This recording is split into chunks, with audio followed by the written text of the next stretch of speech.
Hey there, Grizzy and I wanted to share a couple things with you that have passed our sniff test.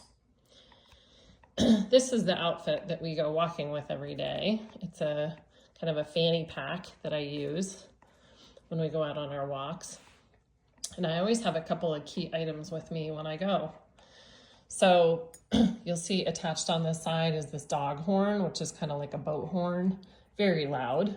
It clips on. And there's also the pet protector, which is kind of like a pepper spray that I will tell you I use as a last resort. And here's also, this is compressed air, but it's pet spray instructor, which is basically like a burst of compressed air. You might think I'm a little paranoid when I go on walks, but there are a lot of dogs that are off leash, and my dogs are very nice, but they're not always receptive to having somebody run up on them. So I try to, whenever I can, stop the dogs before they get to us. I will say that I usually start with the compressed air if we have an issue of a dog approaching. The horn's probably my second line of defense. And then as a last resort would be the pet protector or pepper spray, because unfortunately sometimes, depending on how the wind blows, it can also come back at you or your dog.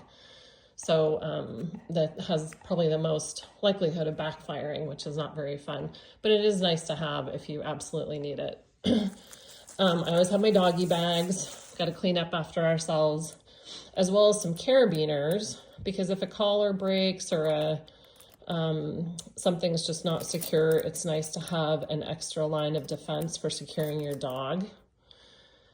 I always brush my dogs when we're out walking because they shed horribly. This is an amazing tool for getting the undercoat off, and there's a more fine side of tines, and then there's a thicker side of tines. To be able to get some of the undercoat off. I will share it in a separate video, but I can also post the link here. This is a game changer for dogs that shed, I will tell you. And then this is a treat bag. I don't have any treats in it currently, but when I do put treats in it, because I think you know me by now, I don't like anything that's plastic, and this is kind of a vinyl or plastic.